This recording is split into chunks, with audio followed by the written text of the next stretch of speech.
we're now seeing these different belief systems and religions introducing their foods that were slaughtered on behalf of their religion, their belief system. And just like in the days of old, say in the origins of the Abrahamic traditions, eating of that food pays homage to whatever deity they would call the Most High. We all know the story. Man against machine, a digital prison, and a war. A war for our minds, our freedom, our Zion. The enemy was the architect's cold logic, the swarm of sentinels, Agent Smith nihilistic hatred. But what if we are missing the real scope of things? A human sees an ant as insignificant as a giant would see a human. What if the war we saw was just a civil war? A family dispute happening inside a locked house, while outside a storm was gathering that threatened to tear the house down.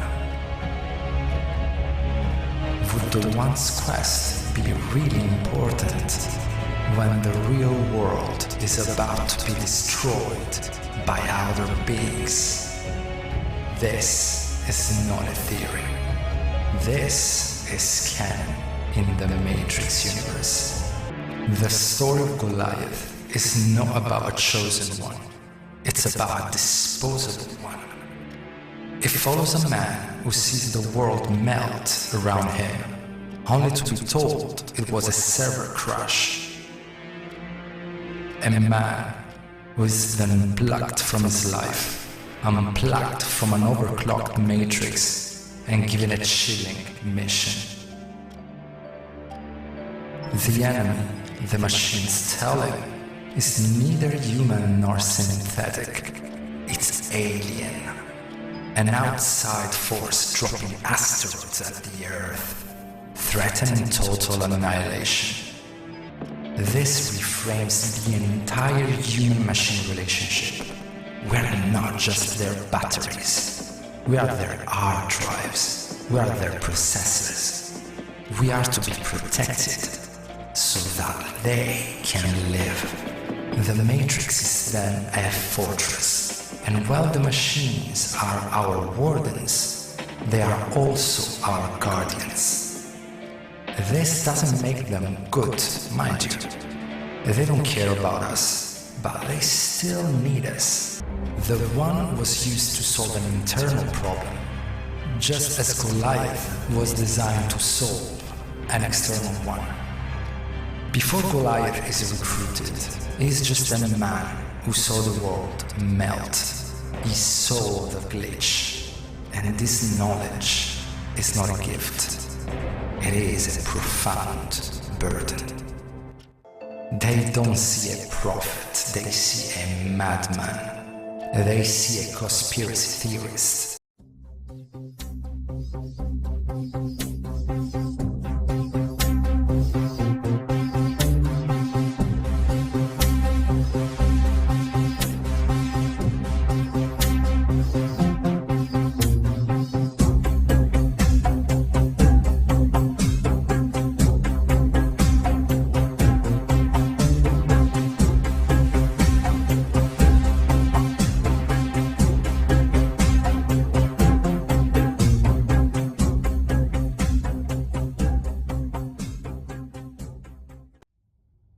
Hello, it's August 2025. Now this video might start off by appearing to be about something that's controversial. One, that's not my intention, and two, it's not. And before I really get into this video and what really inspired it, I'm going to start off by saying that religions and belief systems have little to nothing to do with the Most High, the creator of everything. Now, there are people who do adhere to religions and belief systems, that's fine. I'm not trying to sway anyone, say right or wrong or anything else. It's on them. It's not the point of this video and what I'm going to be addressing. It's basically answering the question. And this topic, atheists, people who call themselves atheists, would be interested in as well.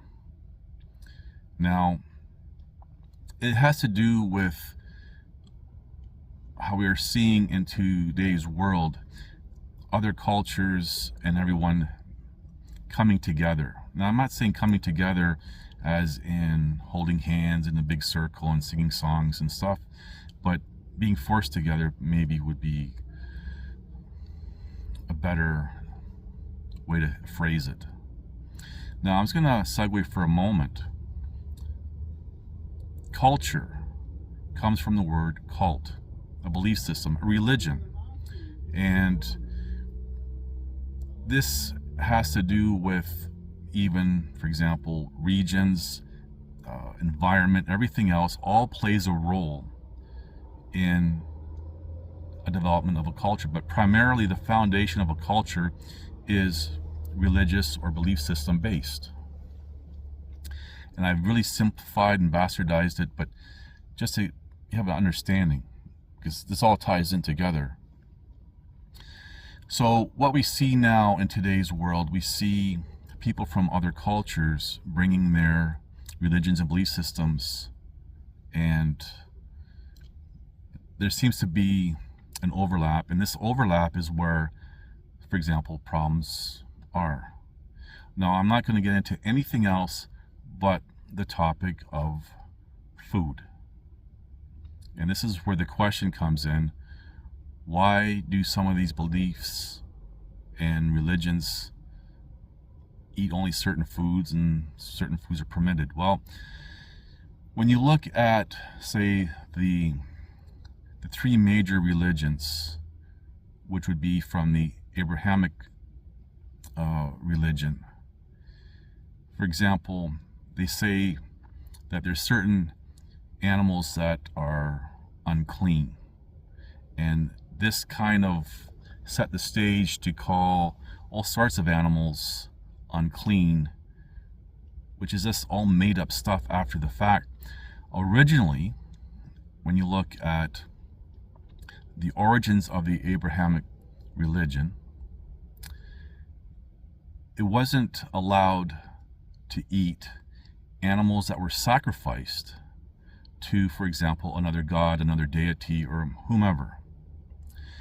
And that is where it said that that meat would be unclean, because eating of that meat would be paying homage to whatever deity that they call the Most High, which doesn't necessarily mean that it is the Most High. But again, I'm not going to go down that path. I'm just trying to explain the food part of all this.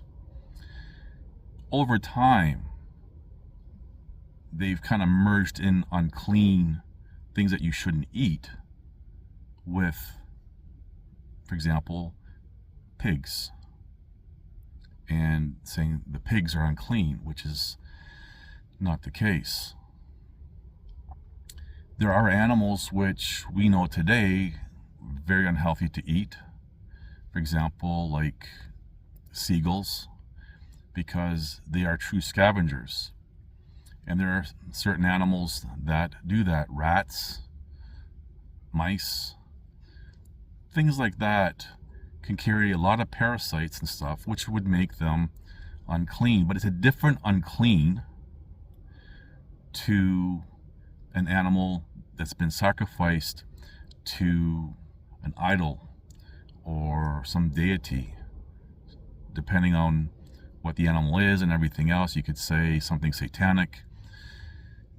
But that is the true origin of, for example, using the example of pigs, why the Abrahamic tradition doesn't allow to eat pigs, because you do not know if that pig was sacrificed to a deity. And pigs were in abundance at some point, and that's why they were sacrificed more by what some might call pagan religions or whatever.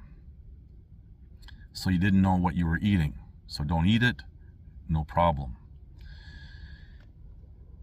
Over time, the whole idea of sacrificing pigs and stuff, I'm not saying it may not happen to this day, but the pork that's available, for example, in supermarkets and so forth, they're not slaughtered to a deity or because of religion or anything else. It just becomes part of, unfortunately for them, part of the food chain for the human species.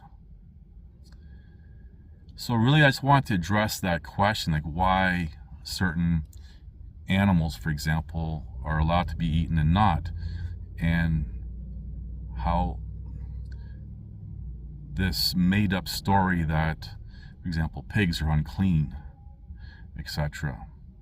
And yes, if you put an animal in an environment that is unclean and they have to scavenge for food, they will eat whatever they can. Guess what? No different than human beings eating from a trash can, or even perhaps even expired food. It doesn't mean that human beings are unclean. I'm not stating or implying to eat people, but you get what I'm saying. But in today's world, the animals that we do have for slaughter, unfortunately, are being fed grains, being fed foods that are not contaminated. And the worry of pathogens and bacteria and parasites, well, I mean, we can get into a controversy about all that, but we'll just say, for the sake of argument, are minimal to non-existent. And that's really what I want to address. We're now seeing these different belief systems and religions introducing their foods that were slaughtered on behalf of their religion, their belief system. And just like in the days of old, say in the origins of the Abrahamic traditions, eating of that food pays homage to whatever deity they would call the Most High. And I'm not stating or implying if they are or not. I'm just keeping a neutral ground, because no matter which side you're on, the other side's going to be wrong. So that's where I'm coming from with that. So as an atheist, if that's what you want to call yourself, it applies to you too, because if you know you're eating this food and it's been slaughtered for religion or belief system, you're paying homage to it, whether you want to accept it or not. And to atheists, that's on you. So hopefully I've answered this question that, again, people have been asking me, and I thought I'd just make a video about it. Again, I want to stress very clearly, I'm not stating or implying anything negative about anyone who adheres to any particular religion or belief system. It is just about the food and why certain foods originally were not allowed to be eaten. Anyway, thank you for watching. Please like, subscribe, comment, and share. After 9 years, you know what I realized?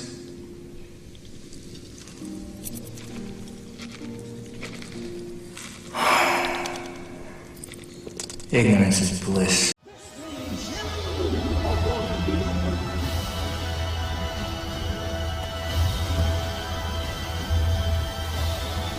Listen to this and write it down if you can't remember it. You're never going to outgrow warfare. You simply must learn to fight. I hear people saying to me, oh, when is it going to get easier? When you die.